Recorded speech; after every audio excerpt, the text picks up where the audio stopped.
தனிமையில வாடி வதங்கி போயிருக்கீங்க.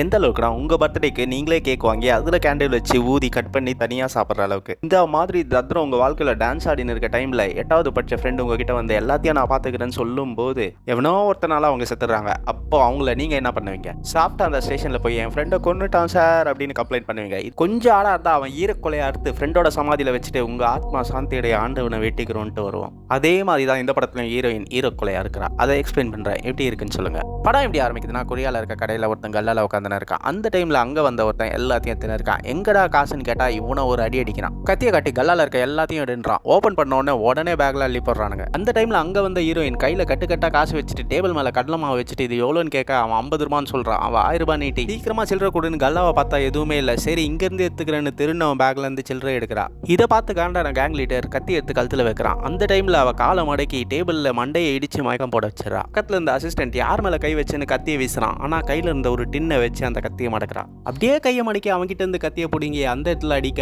அவனும் மயங்கிடுறான். அப்படியே இன்னும் 2 பேர் எங்க ஆளுங்களையும் அடிக்கிறியான்னு வர அவனுங்களையும் பொலன்னு பொழக்கிறான். அவ்வளவுதான், எல்லாருமே அவுட்டு. கடைசியா அந்த டின்னையும் அங்க வச்சுட்டு எவ்வளோன்னு கேட்கும்போது படத்தோட பேர் போடுறாங்க. படத்தோட பேர் பெல்லரினா. இப்போ அப்படியே அவள் வீட்டுக்கு போய் படுத்துன்னு இருக்கும்போது அவளுக்கு ஒரு கால் வருது. சேவ் பண்ணியிருக்கா பெல்லரினான்ட்டு. எடுத்து பேசுறா. அக்கா அவன் ஃப்ரெண்டு உடனே வர முடியுமா அர்ஜென்ட் அப்படின்னு கூப்பிட்ட. சரி வரன்ட்டு இவளும் கிளம்பி வந்துன்னு இருக்கா. அப்படியே அவள் ஃப்ரெண்டோட அபார்ட்மெண்ட்டுக்கு போயிட்டு காலிங் பெல் அடிக்கிறா. ஆனா கதவை யாருமே திறக்கல.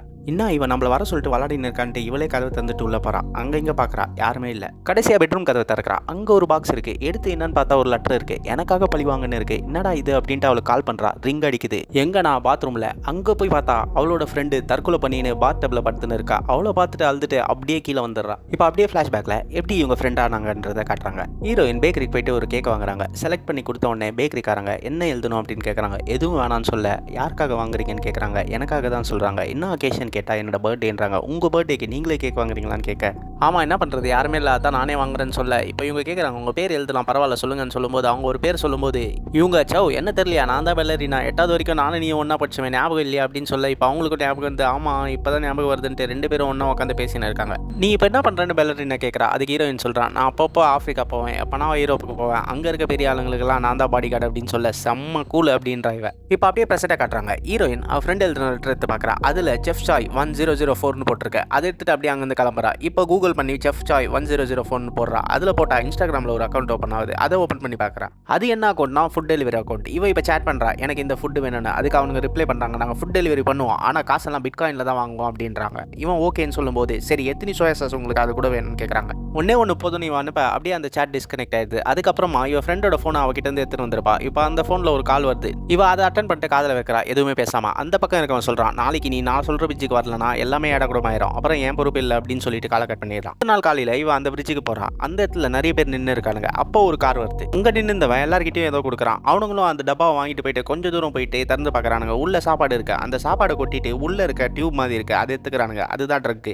இவன் சொன்னால சோயா சாஸ் அதுதான் 1 2 3 அவனுக்கு சொல்ல எவ்வளவோ அதுக்கேற்ற மாதிரி இவன் அந்த டப்பால போட்டு எடுத்துன்னு வருவான். எல்லாரும் போன உடனே இப்போ கால் பண்ணுறான். ஹீரோயினும் அட்டன் பண்ணாமல் இவன் தானான்னு பார்த்துன்னு இருக்கான். அவனும் கொஞ்ச நேரம் வெயிட் பண்ணிட்டு காலை கட் பண்ணிட்டு இப்போ கிளம்புறான். ஹீரோயினும் அவளை ஃபாலோ பண்ணிட்டு இப்போ கிளம்புறான். ஃபாலோ பண்ண போனால் பெரிய வீட்டுக்குள்ளே போகிறான். அவன் தாண்டி போன உடனே கேட்டு ஆட்டோமேட்டிக்காக அங்கேயே முடிக்குது. அவனுக்காக வெயிட் பண்ணிருந்தா இப்போ விடிஞ்சது. அவன் காலில் ஏஞ்சி ஏடா கூடமா எக்ஸசைஸ் பண்ணிருக்கான். அப்படியே அதை பண்ணி முடிச்சுட்டு இப்போ கார் எடுத்துன்னு கிளம்பி போகிறான். அப்போ வழியில் ஒரு கிளவி காஞ்ச மிளகா காய் போட்டுருக்கு. இவன் ஓட்டின வேகத்தில் காஞ்ச மிளகா பறக்க கிளவி இவனை காரி தொப்பின்னு இருக்கு. எவன் கிட்ட தாண்டா போய் சேர போறா அப்படின்ட்டு அந்த இடத்துல ஹீரோயின் இருக்கா. இவன் இப்படி போனோடனே அவன் வீட்டுக்கு போறான். அங்கே ரீச் ஆனவனே கம்பி எடுத்து கதை திறக்கிறா. இப்போ ஆளுக்கு போறா. ஒரு சோஃபா இருக்கு அதை தூக்கி வச்சுட்டு அங்கே ஒரு மைக்கை செட் பண்ணிட்டு இப்போ மாடிக்கு போறான். மாடிக்கு போய் ஒரு ரூமுக்கு போயிடுறா. அது அவன் பெட்ரூம். அங்கே ஒரு பீரோ இருக்கு. அதை திறந்து பார்க்கறான். நிறைய பென்ட்ரைவ் இருக்கு. எல்லாத்துலயும் ஒரு பொண்ணு பேர் போட்டிருக்கா. அந்த பென்ட்ரைவ் எடுத்து சிஸ்டத்தில் போட்டு பார்க்கறான். அதுல என்ன இருக்குன்னா இவன் ஃப்ரெண்டு அங்கே மயக்கத்தில் படுத்துன்னு இருக்கா. அப்போ அவளை எது பண்ணிட்டு இவன் வீடியோ எடுத்து வச்சிருக்கா. அதை வச்சு மிரட்ட தான் அவன் அங்கே தற்கொலை பண்ணி செத்து போயிருக்கா. இந்த விஷயம் இவளுக்கு தெரிஞ்சவனே கோவம் ஆத்திரம் வெறுப்பு என்ன பண்றதுன்னே தெரியாம கதறி அழுதுன்னு இருக்கா. இவனை ஏதாவது பண்ணணும்னு நினைச்சிட்டு வீட்டுக்கு வரா. வந்து உட்காந்த உடனே அவன் வீட்டில் மைக் செட் பண்ணியிருந்தால இப்போ கேட்டுன்னு இருக்கா. அவன் ஏதாவது பேசுறான்னு. அப்போ ஒருத்தன் இவனுக்கு கால் பண்ணி மச்சான் நாளைக்கு பாருக்கு போலாம்டா அங்கே ஏதாவது ஒரு பொண்ணை தூக்கின்னு வந்து இந்த மாதிரி வீடியோ எடுக்கலாம்டான்னு சொல்ல. அத்தனை நாள் காலையில் இவ செம்மையா ட்ரெஸ் பண்ணிட்டு அவன் சொன்ன பாருக்கே போய் உட்காந்து குடிச்சுன்னு இருக்கா. கொஞ்ச நேரம் கழிச்சு அப்படியே மாடி படிக்கட்டு ஏறி போறா. அப்போ யாரோ இவ்வளோ தொடர மாதிரி இருக்கு. திரும்பி பார்த்தா இவன் தான். என்ன தெரியல அப்படின்னு கேட்கறான். அதுக்கு அவ சொல்றா இது வரைக்கும் நான் உங்களை பார்த்ததே இல்லை நீங்க யாருன்னே தெரியாதுன்னு சொல்லும்போது அவன் சாரி யாரும் நினைச்சு உங்களை தொட்டுட்டேன் தெரியாம தொட்டுட்டேன் என்ன மன்னிச்சிருங்கன்னு சொல்லும்போது ஓகே பரவாயில்லன்ட்டு போற டைம்ல அவன் சொல்றா சரி ஒரு ட்ரிங்க் குடிக்கலாமா சேர்ந்து அப்படின்ட்டு. இவங்க 2 பேரும் குடிச்சு இப்போ அவன் கார்லேயே ஏறி அவள் போயின்னு இருக்கா. அவள் கேட்குறா எங்கே போகிறோம் அப்படின்ட்டு. உங்கள் வீட்டுக்கா அப்படின்னு கேட்கும்போது அவன் சொல்கிறான் எங்கள் வீட்டுக்கு ஏன் போனோம் அங்கே எங்கள் அம்மா அப்பா இருக்காங்க எனக்கு ஒரு ஹோட்டல் தெரியும் அங்கே போகலாம் வான்ட்டு கூப்பிட்டு போகிறான். அந்த ஹோட்டலுக்கு போன உடனே ரிசப்ஷனில் நின்று பெல் அடிக்கிறான். உள்ளேருந்து ஒருத்தன் வரான். எனக்கு ஒரு ரூம் வேணும்னு கேட்க அவனும் சாவியை குத்துட்டு 3வது மாடியில் மூலையில் இருக்க ரூம் அப்படின்னு சொல்லும்போது இருக்கும்போது இவனும் அந்த பொண்ணை கூப்பிட்டு இப்போ ரூமுக்கு போகிறான். இப்போ சாவி கொடுத்தால அந்த ரூம்லேயே இன்னொருத்தர் இருப்பான். அவன் ஜெயில் கைதி பரோலில் வெளில வந்திருப்பான். அதனால் அவன் காலில் ட்ராக்கர் கட்டியிருப்பாங்க. ஒரு டிஸ்டன்ஸ்க்கு மேலே அவன் போகக்கூடாது. அப்படி போனான்னா திருப்பி அவனை அரெஸ்ட் பண்ணி ஜெயிலே போட்டுருவாங்க. இப்போ ரூமுக்கு கூப்பிட்டு போன வில்லன் ஹீரோயின் கிட்ட கேட்பான், ஏதாவது குடிக்கிறியா அப்படின்ட்டு. அவனும் சரின்னு சொல்ல இப்போ ஒரு ஜூஸில் அவனோட ட்ரக் எடுத்து கலக்கி கொடுத்துருவான். அவனும் குடிக்கிற மாதிரி நடிச்சுட்டு அங்கே மயக்கம் போட்டு விழுந்த மாதிரி இருப்பா. இப்போ கேமரா ஆன் பண்ணி அவ கூட கஜ கஜா பண்ண ட்ரை பண்ண இருக்கும்போது அவள் டக்குன்னு எஞ்சிட்டு கையில் ஒரு கத்தி வச்சுன்னு இருப்பா. எத்தி இவனை குத்த வருவா. என்ன ஆச்சுன்னு பார்த்தா அந்த கத்தி இவன் கையிலேயே பிடிச்சிருப்பான். இப்போ 2 பேரும் செம்ம சண்டை போட்டுன்னு இருப்பாங்க. அதுக்கப்புறம் மாறி மாறி செறியா அடிச்சுன்னு இருப்பானுங்க. அவ அடிக்க இவ அடிக்க இவ அடிக்க அவ அடிக்கன்னு மாற்றி மாற்றி அடிச்சுன்னு இருப்பாங்க. கடைசியாக என்ன பண்ணுவான், அந்த கத்தியத்தை இவன் கண்ணத்துலேயே சொல்லி விடுவான். இவனுக்கு சண்டை போடுற சதத்தை கேட்டு கீழே சாவி கொடுத்தான்ல அவன் மேலே வந்துடுவான் கண்ணு எடுத்துன்னு. இந்த பொண்ணை சுடுவான். இவ போயிட்டு கட்டிலடியில் ஒஞ்சிருப்பா. அவன் எகிரி குச்சி கட்டில் மேலே நின்று சுற்றி சுற்றி சுடுவான். கடைசியாக குண்டு காலியானவனே அவன் வெளில வந்து இவ்வளோ பொலன்னு பொழப்பா. அவனை அங்கே அச்சு போட்டு அந்த ரூம்குள்ளேருந்து வெளில வந்துட்டு கதவை மூடினா எதிரில் அந்த கீழே உட்காந்துருந்தால அவன் செயின் ஷா எடுத்துன்னு வந்து இவளை கட் பண்ண வந்துன்னு இருப்பான். ஹாலில் செம்ம ஃபாஸ்ட்டாக இவளை நோக்கி ஓடி வந்துன்னு இருக்கும்போது எதிரில் ஒரு ரூம் இருக்கும். அந்த கதவை ஒருத்தி தரப்பா. அப்படியே அந்த செயின் ஷா இவன் காலையே கட் பண்ணிவிடுவான். அங்கே உட்காந்து கதறின்னு இருக்கும்போது இவனை தாண்டிட்டு அவங்க 2 பேரும் ஓடிட்டு கீழே அவனோட கார் சாவி இருக்கும். அதை எடுத்துட்டு அவனோட காரையும் எடுத்துட்டு அங்கேருந்து கிளம்பி போயிடுவாங்க. இப்போ அப்படியே கட் பண்ண ஹாஸ்பிட்டலில் வில்லனோட வாயில் ஊசி வச்சு தச்சிட்டு அப்படியே ஒரு கட்டு போட்டு அவனை பெட்டில் படுக்க வச்சிருப்பாங்க. இப்போ சுற்றி ஆளுங்க இருப்பானுங்க. நடுவில் அவன் பாஸ் வந்துட்டு எத்தனை வாட்டி சொன்னேன் உங்ககிட்ட பொம்பளை சோக்கு வேணாண்டா, கேங்ஸ்டர்னா ஒரு டிசிப்ளின் வேணும்ன்ட்டு. இப்போ பாரு வாயை அறுத்து போட்டு விட்டாங்க. அவளை பிடிச்சி 3 நாளில் என்கிட்ட கூப்பிட்டு வர. அப்படி நீ கூப்பிட்டு வரலன்னா அவன் வாயை தான் அறுத்தான், அவன் தலையா அறுத்துரும், ஒழுங்காக ஓடி போய் அவனை கூப்பிட்டுவான்னு சொல்ல இவனும் இப்போ அங்கேருந்து கிளம்பி போய் அவன் ஃப்ரெண்டை பார்க்குறான். அவன் ஃப்ரெண்டு கிட்ட இப்போ போய் சொல்கிறான், என் வாயை இந்த மாதிரி கிழிச்சு விட்டாடா, அவளை ஏதாவது பண்ணி அவனுடா, இல்லைனா பாஸ் என்கிட்ட இனிமேல் அந்த ட்ரக் கான்ட்ராக்டை கொடுக்க மாட்டான்டா, வாடா என் கூட அப்படின்ட்டு கூப்பிட்டு போகிறான். இப்போ அந்த பக்கம் வயசான தாத்தா பாட்டி ஒருத்தங்களை நம்ம ஹீரோயின் போய் மீட் பண்ணிருக்கா. யார் இவனா கன்று விற்கிறவங்க. அவங்க கிட்ட காசை கொடுத்துட்டு கன்னெல்லாம் பார்க்குறா. எல்லா கன்னும் ஓட்ட கண்ணா இருக்கு. என்னையா இதுன்னு அப்படின்னு கேட்டால் என்ன தைச்சிக்குமா எல்லாமே சரியாயிடும்னு கேட்க சரி ஒரு கண்ணா எடுத்து காட்டின்னு இருக்கான். எல்லாமே ஓட்டையா இருக்கு. கடைசியாக ஒரு குட்டி கண்ணு இருக்கு. என்னையா பொம்மை கண்ணெல்லாம் இங்கே வச்சு விளையாடின்னு இருக்குன்னு கேட்க யாருமா சொன்னா இது பொம்மை கண்ணு, இது ஒரிஜினல் கண்ணு, எவ்வளோ குட்டியாக இருக்கு பாரு, நீ எங்கே வேணாலும் வச்சுக்கலாம், யாருக்குமே தெரியாது, திடீர்னு சர்ப்ரைஸாக எடுத்து எல்லாரையும் சுட்டலாம் அப்படின்னு சொல்லி அந்த கண்ணை காமிச்சுன்னு இருக்கான். எதுவுமே இவளுக்கு சாட்டிஸ்ஃபை ஆகல. அந்த கிளவி வந்துட்டு எதுக்குமா இந்த கண்ணு வாங்குற அப்படின்னு கேட்குறா. அதுக்கு இவ சொல்கிறா நான் வேட்டையாட போகிறான்ட்டு. வேட்டையாடுறதுக்கு என்கிட்ட வேற ஒரு ஐட்டம் இருக்குது, வா காட்டுறான்ட்டு இப்போ காட்டுறா. இப்போ கதவை திறந்து காட்டினா ஒரு கொசு மருந்து அடிக்கிற மிஷின் இருக்குது. அதை எடுத்து மாட்டின்னு கொஞ்சம் தூரம் நடந்து போயிட்டு அந்த மிஷினை ஆன் பண்ணி அடிக்கிறா. நெருப்பு பத்தின்னு எரியுது. எவ்வளோ தூரம் இருந்தாலும் எரிஞ்சு சாம்பலா வேண்டியதுதான் அந்த மாதிரி இருக்கு மிஷின். இப்போ இவங்க நைட்டு ஒரு ஹோட்டலில் தங்கின்னு இருக்காங்க. இப்போ அந்த பொண்ணு தூங்க வச்சுட்டு இவ கடைக்கு போயிட்டு ஏதோ வாங்கின்னு வரா. திரும்பி வந்தா அந்த பொண்ணை காணோம். எங்கடா நான் அவள் பேரை சொல்லி கூப்பிட்டே இருக்கா. அப்போ அடுத்த ரூமை திறக்கிறா. திடீர்னு ஒருத்தன் வந்து இவனை அட்டாக் பண்ணுறான். யாருன்னு பார்த்தா அவன் ஃப்ரெண்டு. அதே மாதிரி வில்லனும் அங்கே இருக்கான். 2 பேரும் சேர்ந்து இவளை அடிக்கிறாங்க. கொஞ்ச நேரம் 2 பேருக்குள்ளேயும் சண்டை போட்டு இவங்க 2 பேரையும் சமாளிக்க முடியாமல் ஜன்னல் வழியாக ஜம்ப் பண்ணி அங்கேருந்து எகிரி குச்சி ஓடிடுறா. அடுத்த சீன் அப்படியே கட்டாயி இவன் பாஸை போய் மீட் பண்ணி அந்த பொண்ணை அங்கேயே எரிச்சு பதிச்சிட்டு வந்துட்டான் பாஸ் அப்படின்னு சொல்லும்போது அவன் சொல்கிறான், அவன் அவளை கொலை பண்ணவே சொல்லையே, எது கொலை பண்ண அப்படின்னு கேட்குறான். நானும் அவளை உயிரோட கொண்டு வரலாம் தான் பார்த்தேன் பாஸ், ஆனால் அவள் செம்மையாக சண்டை போட்டா, வேற வழி இல்லாமல் அவளை சாவச்சிட்டேன். அதுக்கு பாஸ் சொல்கிறார், நீ சொன்ன வேலை எப்போ தான் ஒழுங்காக செஞ்சிருக்க, சரி இந்த பொண்ணை ஏன் இங்கே கூப்பிட்டு வந்த, இவளை கொலை பண்ண வேண்டியது தானே, நீ கொலை பண்ணதை இவ பார்த்துருப்பாள், இவ சாட்சியாச்சு அப்படின்னு சொல்ல ஒன்றும் பிரச்சனை இல்லை பாஸ், இவளை கொஞ்ச நேரத்தில் கூட்டு போயிட்டு நான் கொலை பண்ணுறேன்னு சொல்லிட்டு அவளை கூட்டு போயிட்டு அடின்னு அடிக்கிறான். அவள் எங்கடி அப்படின்னு கேட்குறான். ஆனால் அவள் எந்த பதிலும் சொல்கிற மாதிரியே இல்லை. இப்போ கட் பண்ணா இப்போ அந்த ஹோட்டலில் கட்டுறானுங்க. 2 பேரும் உட்காந்து பேசின்னு இருக்காங்க. ஒருத்தன் காலை கட் பண்ணால அவனுக்கு ஒரு கால் தான் இருக்குது. அவங்க அதில் கட்டு போட்டு அங்கே உட்காந்து பத்துன்னு இருக்கான். இப்போ ரிசப்ஷனில் யாரோ கூப்பிட்ற மாதிரி தெரியுது. இவன் போன 5 நிமிஷத்தில் சுடுற சத்தம் கேட்குது. என்னன்னு இவன் கேமரா வெட்டி பார்க்குறான். அவன் அங்கே பத்துன்னு இருக்கான். ரத்தம் ஊற்றுது. அப்படியே பொறுமையாக எஞ்சி நந்து வரான். கோவமாக நந்து வந்துன்னு இருக்கும்போது வாசல்லையே கண்ணை வச்சு இவனை மடக்கிறான். அவன் எங்கே இருக்கான்னு சொல்லுன்னு கேட்க அவனும் எதுவும் சொல்கிறான். சொன்ன அடுத்த நிமிஷம் மண்டையிலே ஒரு சுடு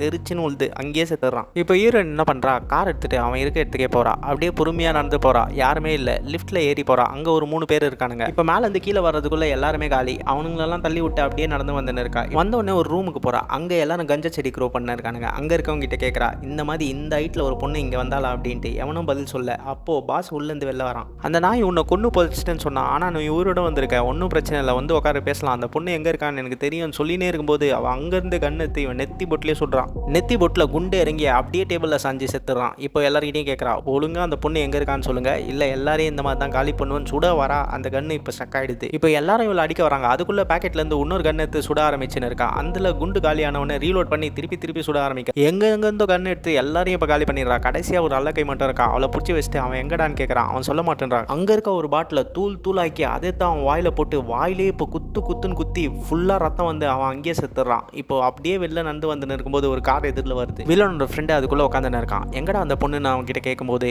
அப்படியே கொஞ்சம் தூரம் தூரம் தள்ளி வந்து பார்த்தா பின்னாடி அந்த பொண்ணு மயக்கமாய் கிடக்குறா. கன்னு எடுத்துட்டு இவனை சுடலான்னு போகும்போது வில்லன் அங்கேருந்து இன்னொரு கன்னு எடுத்து இவ்வளோ சுட்டுறா. அப்போ அந்த கன்னு அந்த காருக்குள்ளே உண்டுது. இவ குண்டடி வாங்கினோடனே அப்படியே கார் பின்னாடி போய் ஒழிஞ்சிக்கிறா. இப்போ அவன் ஃப்ரெண்டு அப்பாடா ஜஸ்ட் மிஸ்ரா, என்ன டைமிங்டா வந்து என்னை காப்பாற்றிட்டேன்ட்டு அந்த கன்னு எடுத்துட்டு சரி 10 கோடி எடுத்து வச்சுக்கோ இவளை காலி பண்ணிடலான்ட்டு நடந்து வரான். நடந்து வந்துனே இருக்கும்போது அவன் ஃப்ரெண்டையும் அவன் சுட்டுறான். 10 கோடி வேணுமா, யார் வீட்டு காசு புறம்போக்கு சாவிடான்ட்டு இப்போ அவளை தேடின்னு இருக்கான். அந்த டைமில் மயங்கி விழுந்திருந்தால அவன் எஞ்சிட்டு உள்ள ஒரு கன்னு இருந்திருக்கும். அதை எடுத்து இவளை சுடுவான். ஆனால் குடி தப்பினே இருக்கும். இப்போ அவன் திரும்பி அந்த பொண்ணை சுட போவான். அந்த டைமில் ஹீரோயின் இன்னொரு கன்று வச்சிருப்பான். இவனை சுட்டுருப்பான். எந்த கண்ணுன்னா அந்த பொம்மை கண்ணுன்னு காமிச்சால அதை வச்சு தான் அவன் திருப்பி எந்திரிக்கும் போது இன்னொரு சுடு. இப்போ அவனை காரில் அள்ளி போட்டுட்டு பீச்சுக்கு போயிடுவானுங்க. அப்போ பீச்சில் அவனை தூக்கி போட்டு அந்த மிஷினை எடுத்துட்டு அவனை எரிக்க ட்ரை பண்ணும்போது அவன் கெஞ்சுவான், நீங்கள் யாருன்னே தெரியாது, எதுக்கு என்னை எரிக்க ட்ரை பண்ணிருக்கீங்கன்னு கேட்கும்போது என்ன யாருன்னு தெரியலையா, நல்லா பார்த்து சொல்லுன்னு கேட்குறா. இல்லை தெரிலன்னு சொன்னோன்னே வெள்ளரினான்னு சொன்னோன்னே இப்போ தான் அவனுக்கு ஞாபகம் வருது, நான் செஞ்சதெல்லாம் பெரிய தப்பு தான், தெரியாமல் செஞ்சுட்டேன், என்னை மன்னிச்சிருங்க, இனிமேல் அந்த தப்பை செய்யவே மாட்டேன், செஞ்ச தப்புக்கும் போலீஸில் சரண் அடைஞ்சிடறேன், கடைசி வரைக்கும் கழி தின்றேன், என்னை விட்டுருங்கன்னு சொல்லும்போது அவளுங்க விடமாட்டேன்றாளுங்க. எப்படியும் இவளுங்க விடமாட்டானுங்க. இவன் செம்ம காண்டாயி, நீ என்ன சாவச்சின்னா நரகத்தில் போய் உன் ஃப்ரெண்டுக்கு இங்கே பண்ணது தான் பண்ணுவேன்னு சொல்ல இப்போ இவன் செம்ம காண்டாயி அந்த மிஷின் எடுத்து அவனை கொளுத்தி அங்கே சாவச்சிடறான். இப்போ அப்படியே கட் பண்ணா அவன் வீடை கட்டுறாங்க. அங்கே இருக்க பென்ட்ரைவ்லாம் எடுத்து எரிச்சு விட்டுறா. இப்போ அவள் ஃப்ரெண்டை பற்றி நினச்சினே இருக்கா. அப்படியே அந்த படம் முடியுது. இந்த நரேஷன் உங்களுக்கு பிடிச்சிருந்தா லைக் போடுங்க, கண்டிப்பாக கமெண்ட் பண்ணுங்கள், எல்லாருக்குமே ஷேர் பண்ணுங்கள், அதை விட மறக்காமல் எனக்கு சப்ஸ்கிரைப் பண்ணுங்கள். தேங்க்ஸ் ஃபார் வாட்சிங்.